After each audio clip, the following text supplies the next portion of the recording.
साथियों, दुख की बात है, आप लोग छाया ढूंढ रहे हैं, बहुत सारे छाया ढूंढ के बैठ रहे हैं। जिनका घर ही उजड़ गया, जिनके घर में छत नहीं है, वो कहाँ सोएगा, इस बात का अंदाजा है आपको?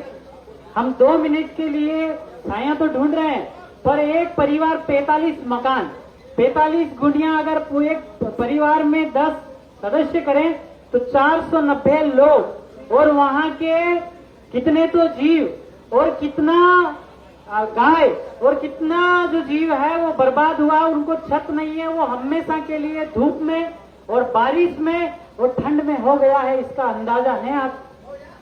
इस चीज मैं ये इसलिए कह रहा हूं कि आप लोग बार बार छाया ढूंढने के लिए इधर पास में आ रहे हो।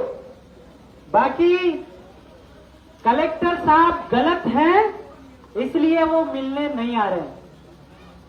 क्योंकि अगर कलेक्टर साहब सही होते, कलेक्टर साहब बोलना गलत चीज है, क्योंकि ये OIGS है, on India government services refugee relief guaranteed bearer भिखारी सर्वेंट नौकर चाकर सेवक हिमाली कुली मजदूर मजदूर 7/52 8/12 12/12 डिपार्टमेंटली खाता खाता है। Multi colour foreign people immigrant rest and settler प्रवासी लोग हैं ये। इसका कलेक्टर साहब, इसीलिए हम कलेक्टर साहब को कलेक्टर कहते हैं। बस में जो कलेक्टर होता है, बस के अंदर कलेक्टर को देखा आपने? अरे कलेक्टर अभी 9 अगस्त आएगा तो कलेक्शन करने क्या जाओगे? पैसा। तो ये कलेक्टर साहब क्या कलेक्ट करते हैं? तो कलेक्ट करने वाला कलेक्टर, इंग्लिश आता थोड़ा बहुत, कलेक्ट करने वाला कलेक्टर। तो आप भी तो 9 अगस्त पे पैसा इकट्ठा करते हैं, तो आप भी कलेक्टर। तो ये कौन से कलेक्टर और ये इकट्ठा क्या करते हैं? तो ये कलेक्टर और ये कमिश्नर, कमीशन खोरी बोलते हैं ना आप। तो कमिश्नर साहब का हिंदी मतलब होता है दलाल साहब। क्या? तो महोदय, आप OIGS all India government services यानी रिफ्यूजी हो, रिलीफ हो, नागरिक हो, और भारत भूमि के आदिम जाति आदिवासी परिवार के आप सर्वेंट हो, गवर्नमेंट ऑफ इंडिया भारत सरकार के सर्वेंट हो, नौकर हो। आपने शपथ लिया है और आपने कसम खाई है कि मैं 24 घंटे 6 घंटे ड्यूटी करूं, 8 घंटे ड्यूटी करूं, पर 24 घंटे गवर्नमेंट ऑफ इंडिया भारत सरकार आदिम जाति आदिवासी परिवार के प्रति वफादार रहूंगा, उसका नौकर रहूंगा, जवाबदारी रहूंगा। आप तो ऑफिस में बैठे हो, हमारा जो सैलरी ले रहे हो चाट के ले रहे हो। कलेक्टर कलेक्ट क्या करता है? रेवेन्यू कलेक्ट करता है।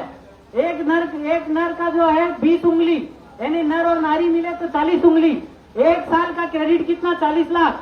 पटवारी आता है गांव में, टाका ले जाता, टकावारी ले जाता, आना ले जाता, आनावारी ले जाता, और फिर ले जाकर के ट्रेजरी में कलेक्टर कलेक्ट करके डाल देता है। उसको कहते हैं कलेक्टर।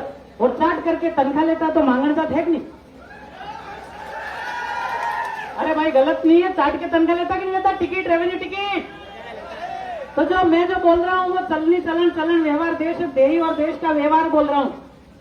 तो जो कलेक्टर साहब ने जो घटना करी है, SP सबसे बड़े जो गुंडे हैं आज की तारीख में, वो यहाँ का जो मजिस्ट्रेट जिसको बोलते हैं, मजिस्ट्रेट या लॉर्ड बोल सकते हैं, भगवान का पद जिसको दे रखा है, लॉर्ड कह सकते हैं। तो ये लॉर्ड, जैसे जज का लॉर्ड कहते हैं, सुप्रीम कोर्ट का जज को लॉर्ड कहते हैं, तो ये एग्जीक्यूटिव मजिस्ट्रेट है, इसको भी लॉर्ड कह सकते हैं।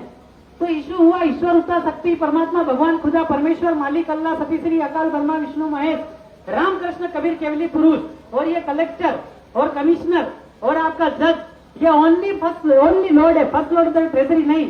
आदिम जाति आदिवासी भारत भूमि का ऑनर है, मालिक है, धनी है।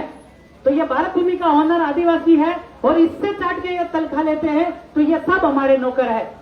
इस देश में जो कलेक्टर ने आज जो घटना करी है, इस घटना में कम से कम इन्होंने 5 से 6 नियमों का उल्लंघन किया है। पहला नियम डिमोलिशन जो किया इन्होंने, इसको बोलते हैं डिमोलिशन। क्या बोलते हैं?